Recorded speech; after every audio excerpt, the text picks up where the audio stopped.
तो धनु लगन वाले जातकों के लिए हम बात कर रहे थे केतु की प्लेसमेंट के बारे में। इस वीडियो में देखेंगे 4th हाउस के लिए। अगर आपको मीन राशि में आपके केतु देखने को मिले आपके लगन कुंडली में, तो केतु 4th हाउस में स्थित होते हुए किस प्रकार का प्रभाव दे सकते हैं। 4th हाउस में केतु का स्थित होना दिखाता है कि आपके घर या परिवार में या आपकी माताजी काफ़ी ज़्यादा स्पिरिचुअल कार्य करती हों या काफ़ी ज़्यादा पूजा पाठ वगैरह करती हों। इस प्रकार का केतु ये दिखाता है कि कहीं न कहीं जब आपका जन्म हुआ उस समय आप उतने ज़्यादा कंफर्टेबल स्थिति में नहीं रहे हों। आपकी फैमिली का जो स्टैंडर्ड है, आपकी फैमिली की जो आर्थिक स्थिति है वो उतनी अच्छी नहीं रही हो। साथ में हो सकता है कि माताजी से आपको बहुत छोटी आयु में दूर होना पड़ा हो या अपना घर छोड़ना पड़ा हो। यहाँ पे केतु बैठे हैं तो ये कहीं न कहीं अगर जुपिटर अच्छी स्थिति में नहीं है तो स्वास्थ्य को लेकर भी कुछ दिक्कतें रह सकती हैं। हालाँकि यहाँ रिश्तों में जो मिसअंडरस्टैंडिंग है, उसके ज़्यादा होने की संभावना रहेगी। लेकिन आपके जुपिटर भी बहुत मज़बूत स्थिति में होने चाहिए चार्ट में। अगर मान लो किसी का जुपिटर केतु के साथ ही बैठा हो, तो उस केस में फिर जुपिटर रेट्रोग्रेड नहीं होने चाहिए। क्योंकि अगर जुपिटर यहाँ रेट्रोग्रेड होके केतु के साथ बैठे हुए होंगे, तो उस केस में केतु का जो प्रभाव है, वो ज़्यादा पड़ेगा बृहस्पति पर और बृहस्पति के जो शुभ प्रभाव हैं, उनमें कमी आ जाएगी। यहाँ पे अगर बृहस्पति बैठे हों, तो फिर ये आपकी एजुकेशन के लिए बहुत ज़्यादा अच्छा होगा। लेकिन बृहस्पति अगर रेट्रोग्रेड हों, तो हो सकता है कि आपकी एजुकेशन में काफ़ी सारी रुकावटें और दिक्कतें रही हों।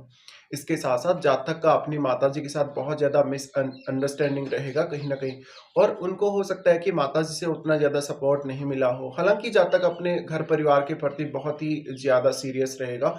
वो ये चाहेगा कि उसके रिश्ते बहुत ज़्यादा बेहतर हों, परिवार का उसको अच्छा साथ मिले, लेकिन जातक को हमेशा एक कमी सी खलती रहेगी। यहाँ पे केतु का बैठना दिखाता है कि जातक की जो फैमिली है, उसमें ज़्यादातर जो आध्यात्मिक और धार्मिक कार्य हैं, वो लगातार होते रहे हैं और घर के जो सदस्य हैं, ये काफ़ी ज़्यादा भगवान के प्रति आस्था रखते हैं या पूजा-पाठ वगैरह करते हैं।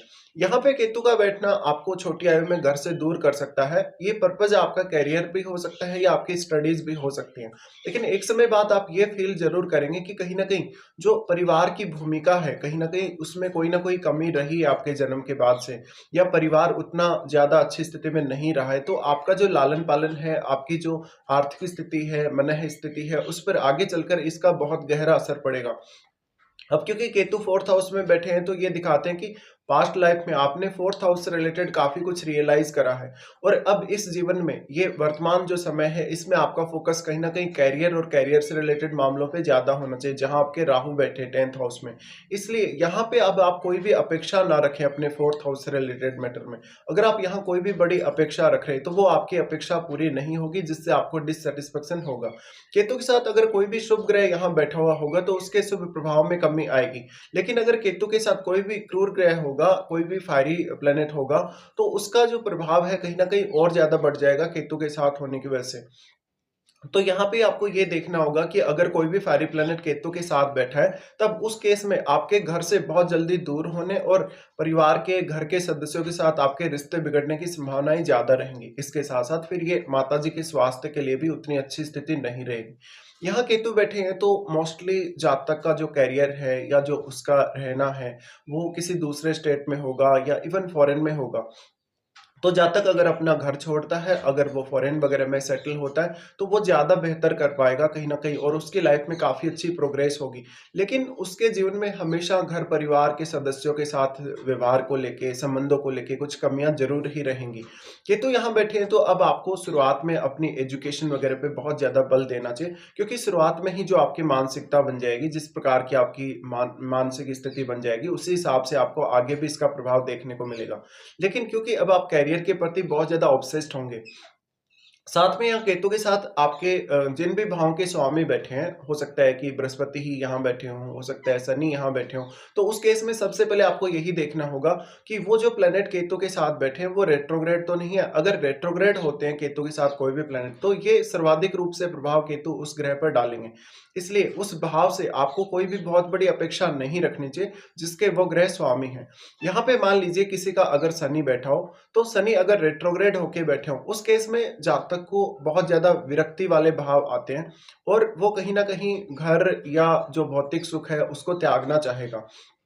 फिर आपके क्योंकि शनि सेकंड और थर्ड लॉर्ड हैं, तो सेकंड और थर्ड लॉर्ड होने की वजह से कहीं न कहीं सेकंड हाउस और थर्ड हाउस से जुड़े हुए मामलों में आपको बहुत ज़्यादा डिससैटिस्फैक्शन रहेगा। आप अपनी पूर्ण रूप से ज़िम्मेदारियाँ इन हाउसेज़ के प्रति नहीं निभा सकेंगे और बीच में ही सब कुछ अधूरा छोड़ देंगे। तो यहाँ पे जो भी प्लैनेट केतु के साथ हो, उससे रिलेटेड आप भावों को अवश्य देखिएगा। उन भावों से जुड़े हुए रिश्तों पर आपका जो प्रभाव है कहीं न कहीं इस प्लेसमेंट का, वो भी देखिएगा। तो अब आपको उन पर्टिकुलर भावों से संबंधित अपनी ज़िम्मेदारियाँ पूरा करने में बहुत दिक्कत हो सकती है। आपको उन रिश्तों से डील करते हुए बहुत ज़्यादा समस्याएँ हो सकती हैं। आप बहुत ज़्यादा मिसअंडरस्टैंडिंग के शिकार हो सकते हैं उन पर्टिकुलर रिश्तों को लेके। इसके साथ-साथ अगर आपको उन भावों से किसी भी प्रकार का गेन प्राप्त हो रहा है, स्पेशली भौतिक रूप से या किसी भी प्रकार का अन्य गेन, तो वो कहीं न कहीं आपके उतना ज़्यादा काम नहीं आएगा या एक समय बाद आप उस गेन को प्राप्त नहीं करना चाहेंगे। केतु मोस्टली आपकी जो मानसिक स्थिति है या जो आपका मन है, जो आपके मन की जो कहीं न कहीं भावनाएँ हैं, उनको भी काफ़ी ज़्यादा प्रभावित करेंगे। अब मान लीजिए अगर किसी का चंद्रमा केतु के साथ संबंध बना रहा हो, तो उस केस में जातक को आध्यात्मिक जीवन जीने के प्रति और भी ज़्यादा तीव्रता से केतु आगे लेकर जाएँगे और फिर जातक का क्योंकि जो चंद्रमा है वो 8th लॉर्ड है। 8th लॉर्ड होने के केस में 8th हाउस से रिलेटेड बहुत सारे कार्य आपके जीवन में हो सकते हैं। जैसे कि आप रिसर्च वगैरह करने में अच्छे हो सकते हैं, अकल्ट के फील्ड में बहुत ज़्यादा अच्छे हो सकते हैं। लेकिन क्योंकि आपकी मानसिकता और मन स्थिति पर भी इसका बहुत गहरा प्रभाव पड़ेगा। तो चंद्रमा का अगर केतु से संबंध बनता हो, उस केस में आपको बहुत ही ज़्यादा सैटिस्फैक्शन की कमी रहेगी जीवन में, आपके स्पेशली घर-परिवार और इनसे जुड़े हुए रिश्तों से। लेकिन अगर चंद्रमा का संबंध हो, तो फिर ये हाइली स्पिरिचुअल स्थिति दिखाता है और फिर आप 8th हाउस से जुड़ा हुआ कोई भी काम कर सकते हैं, जैसे कि अकल्ट से जुड़ा काम भी कर सकते हैं या कोई भी तंत्र-मंत्र, साधना वगैरह, सिद्धि वगैरह ऐसे काम भी आप कर सकते हैं। अगर यहाँ पे मंगल का संबंध बनता हो, मंगल का संबंध बने तो ये घर परिवार के सदस्यों के साथ बहुत ज़्यादा मिसअंडरस्टैंडिंग करवाएगा, बहुत ज़्यादा लड़ाई-झगड़े करवाएगा, विवाद करवाएगा और ये माताजी के साथ संबंधों को लेकर भी उतना अच्छा नहीं होगा। साथ-साथ में ये व्यवहार तो आपका खराब करेगा ही या फैमिली मेंबर्स के साथ मिसअंडरस्टैंडिंग तो बहुत ज़्यादा करवाएगा ही, बाकी मामलों में भी कहीं न कहीं आपको इफ़ेक्ट करेगा। क्योंकि यहाँ से फिर मंगल का दृष्टि पड़ेगा 10th हाउस पर और मंगल क्योंकि आपके चार्ट में फिर वो आपके 12th हाउस के स्वामी और आपके 5th हाउस के स्वामी बनते हैं। इसलिए आपको मंगल को बहुत ही सीरियसली यहाँ देखना होगा। अगर मंगल यहाँ रेट्रोग्रेड भी हो जाते हैं, तो उस केस में और भी ज़्यादा विस्फोटक स्थिति यहाँ उत्पन्न होगी। इसके साथ ही मान लीजिए अगर बुध जैसा प्लैनेट यहाँ बैठा हो, तो बुध यहाँ नीच की स्थिति में आ जाएँगे, जिससे आपके करियर पर काफ़ी नेगेटिव असर पड़ेगा। अब केतु यहाँ बैठे हैं, तो सबसे पहले ये ज़रूरी है कि आपको अपने आप को बहुत ज़्यादा कॉन्फिडेंस में रखने की आवश्यकता है, घर-परिवार से संबंधित निर्णय लेते हुए या अपने करियर से संबंधित निर्णय लेते हुए। साथ में जितनी कम एक्सपेक्टेशन आप रखेंगे 4th हाउस से रिलेटेड मैटर में, उतना अच्छा है। अगर आपके जुपिटर बली हैं, जुपिटर आपके चार्ट में बहुत अच्छी स्थिति में है, तो कुछ हद तक आप अपना ज्ञान और अपना विवेक यूज़ कर सकते हैं, अपना जो भी आप काम करेंगे।